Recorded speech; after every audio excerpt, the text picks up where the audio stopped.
আসসালামু আলাইকুম গাইস, কেমন আছেন? আশা করি সবাই ভালো আছেন। তো দীর্ঘদিন যাবত অসুস্থ থাকার কারণে কোনো ভিডিও আপলোড দিতে পারি না, এই জন্য খুবই দুঃখিত। তো যাই হোক, আজকে অনেক দিন পর বের হলাম, তো চিন্তা করলাম যে নতুন একটা ভিডিও আপনাদের সাথে শেয়ার করি। যেহেতু আজকে বের হয়েছি, তার আজকে বের হওয়ার কারণ হচ্ছে বাংলাদেশ বনাম পাকিস্তানের তৃতীয় টি-20 সিরিজ। আর এই সিরিজের শেষ ম্যাচটি উপভোগ করার জন্য আমরা চলে যাব সরাসরি মাঠে। আর মাঠ থেকে আমরা বাংলাদেশকে ফুললি সাপোর্ট করবো ইনশাল্লাহ। বাংলাদেশের জয় নিয়ে আমরা বাড়িতেই ফিরবো। তো সবাই বাংলাদেশের সাপোর্ট করবেন যেন বাংলাদেশ আজকের ম্যাচটি উইন হয়ে পাকিস্তানকে বাংলা ওয়াশ করে দিতে পারে। আর হ্যাঁ, যারা যারা এখন আমার পেজটা ফলো দিচ্ছেন না, অবশ্যই ফলো দিয়ে পাশে থাকবেন। আর লাইক কমেন্ট করে জানাবেন কে কোথায় থেকে আমার ভিডিও রেগুলার দেখতেছেন। আর নাইলে আপনারাও ঠিক পাকিস্তানের মতো বাংলা ভাষ করে দেবো।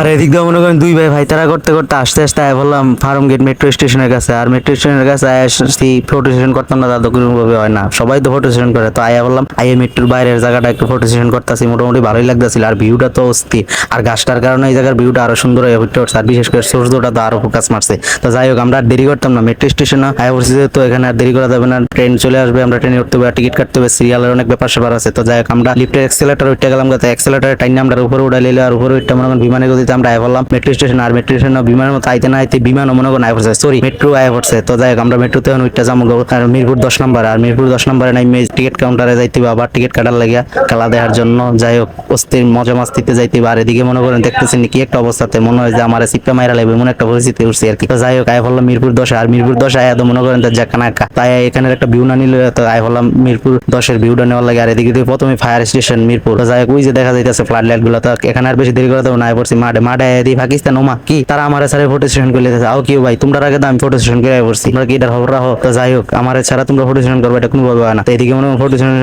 শেষ, আর বাংলাদেশ আর পাকিস্তানের মনে হয় যে খেলা শুরু হয়ে গেছে। আর এদিকে বাংলাদেশ হয়েছে ফিল্ডিং, পাকিস্তানের ব্যাটিং। আর দেখা যাক কে কুদুর আগে থাকতে পারে, কেটা বোলিং এ কেটা ব্যাটিং এ। দেখা যাচ্ছে ব্যাটিং এ তো পাকিস্তান মোটামুটি ভালো একটা রান করে লাইছে, মোটামুটি রানের তো বন্যা বল দিয়েছে, এমন একটা অবস্থা শুরু হয়ে গেছে। বাংলাদেশের বলাররা তুলা করতেছে, বাবারে বাবা, আমার তো দেখে বলে কিছু কথা কম পকেটে হলো এলাম নাকি, না পকেটে লোন যেত না কি কোন বাংলাদেশ এত সহজে হার মানবো? দেখেন না এদিকে উইকেট পড়াতে কিভাবে নাচতে আছে, বাবারে বাবা, আমি তো নাচতে পারতাছি না, আমি ক্যামেরা ধরে রেখেছি, কেমনে নাচবো? তো যাক, এত নাচন লাগবে না, আগে খেলা দেখে শেষ পর্যায়ে কোন যাবো নাচানাচির খবর। তো এদিকে বাংলাদেশের অবস্থা পুরোই খারাপ। এদিকে পাকিস্তান মনে করেন 178 রান টার্গেট দিচ্ছে, টার্গেট তো দিচ্ছে ভালো কথা, ঠিক আছে, কিন্তু বাংলাদেশ তো 30 রানে ভাসিকেট নেই, বাবারে বাবা, 5টা গেছে 30 রান নেই, কেমনি কি করবো? উমা, এই খেলা দেখলে তো আমার মাথা ঘুরাইবো। এমনি শরীরে সুস্থ করা লেগাইছে, অন্দি অসুস্থ হয়ে আরো মরিয়াদন লাগবো, বাবারে বাবা। অসুস্থতা থেকে বাঁচার লেগে মনে করেন যে আমার এখন স্টেডিয়াম ত্যাগ করা লাগবে। তো ত্যাগ করা লাগে বাইরে কইতেছি, শুরু ভাই চল আগে ত্যাগ করি, শুরু এর মোটটা হারাপ হয়ে গেছে, আইছিল বাংলাদেশ খেলা দিলে। তো যাক, শেষ বেশ খেলা শেষ, সোনার বাংলাদেশ। আর অবশ্যই কমেন্টে কইয়া যাবেন আজকের ভিডিওটা কেমন হয়েছে। আর নাইলে বেডে বলের দেয় যেমনে, আমি আপনারা রাদাম হেমনে, কথাটা মনে রাখেন। আজকের মতো এখান থেকে বিদায় নিচ্ছি, পরবর্তী নতুন ভিডিওতে আবার দেখা হবে। সে পর্যন্ত ভালো থাকবেন, আল্লাহ হাফেজ।